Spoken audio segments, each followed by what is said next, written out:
Hi! Ako nga pala si Ate Kat.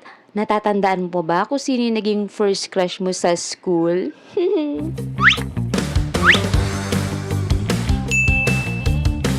Naaalala ko noon, elementary ako noon, grade 4 ata ako noon na nagkaroon ako ng first crush sa school. Tuwing flag ceremony ko siya nakikita noon. Katapat ko siya, sa kabilang section kasi siya eh. Ang bango-bango niya, tapos napansin ko, ang ganda pa ng mata niya. Simula noon, nagka-crush na ako sa kanya.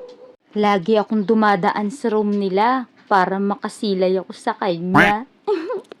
Kapag walang pasok or suspended yung klase, ang lungkot ko kasi wala akong silay. Ay naku, ano kayang ginagawa niya? Sino kaya ang kasama niya? Miss ko na siya. Naalala ko noon na uso yung slam book.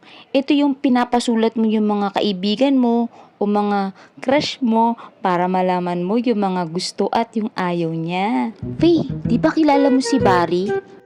Oo, kilala ko. Bakit? Pasulatin mo naman siya sa slam note ko. Sige na.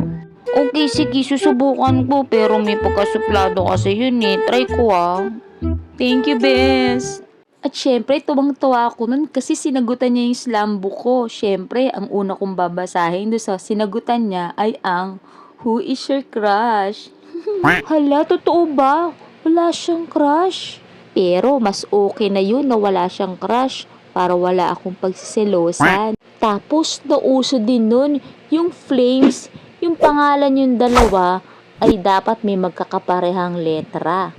So since A lang yung pareho kami ng letter, so yung F-L-A-M-E-S, yung 2L means love.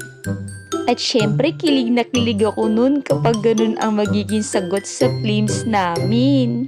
At kapag may pagkakataon ako, dumidiskarte ako para makadikit sa kanya. Hanggang mag-grade 5 ako, siya pa rin yung crush ko. So hanggang ligaw tingin lang ako talaga sa kanya. At nang mag-grade 6 ako, wala pa rin akong ibang naging crush kundi siya pa rin. Ang cute kasi niya at ang linis.